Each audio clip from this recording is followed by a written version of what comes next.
या लेसनमध्ये आपण ऑब्जेक्टमधील सॉलिड कलरचा फिल आणि त्यासाठी उपलब्ध असलेले विविध पर्याय यांची माहिती घेणार आहोत. सर्वप्रथम एक रेक्टँगल ड्रॉ करून घ्या. सध्या या रेक्टँगलला फक्त आउटलाईन आहे, ती सुद्धा ब्लॅक कलरची आहे. रेक्टँगलमध्ये कोणत्याही कलरचा फिल नाही, म्हणजे कोणताही रंग भरलेला नाही. आपण प्रथम रेक्टँगलमध्ये कलर फिल करू. कोरल ड्रॉ इंटरफेसमध्ये उजव्या बाजूला असलेल्या कलर पॅलेटमधील तळाशी असलेल्या या ॲरो बटनवर क्लिक करा. कलर पॅलेट एक्सपांड झालेला आहे, त्यामुळे आता त्यातील सर्व कलरच्या स्वॅचेस दिसत आहेत. पॅलेटमधील कोणत्याही कलर स्वॅचवर कर्सर नेला की एका लेबलमध्ये त्या कलरमध्ये असलेले सायन, मॅजेंटा, येलो आणि ब्लॅक म्हणजेच CMYK कलर्सचं प्रमाण पर्सेंटमध्ये दिसत आहे. प्रत्येक कलरमध्ये अर्थातच हे प्रमाण वेगवेगळं असणार.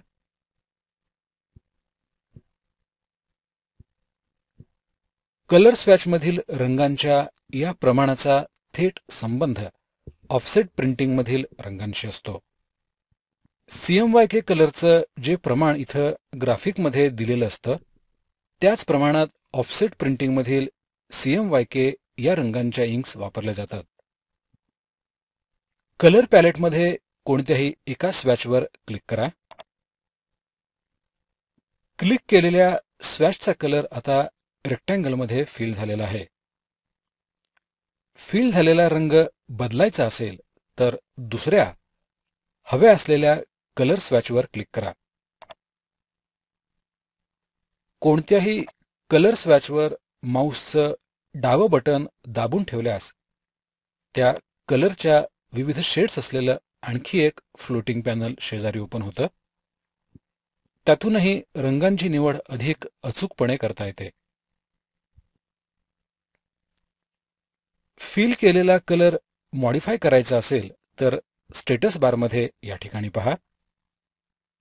इथं ऑब्जेक्टमधील फिल कलर आणि आउटलाईनचा कलर या दोन वेगवेगळ्या स्वॅचेस आहेत. ऑब्जेक्टचा फिल कलर मॉडिफाय करण्यासाठी इथल्या स्वॅचवर डबल क्लिक करा.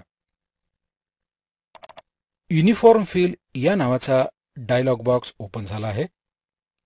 त्यात मॉडेल, मिक्सर्स आणि पॅलेट अशा 3 टॅब्स आहेत. इंटरफेसमध्ये असलेलं आणि या ठिकाणी असलेलं पॅलेट हे एकच आहे. मॉडेल आणि मिक्सर्स या टूल्समधून 1,60,00,000 रंग तयार करता येतात. यापैकी मॉडेल या टॅबचा वापर जास्त प्रमाणात केला जातो. मॉडेल टॅबमधून CMYK या 4 घटक रंगांचं हवं असलेलं प्रमाण ठरवता येतं. मॉडेल टॅबमधून CMYKचे हवं असलेलं प्रमाण घेऊन डायलॉग बॉक्समधील ओके बटनवर क्लिक करा.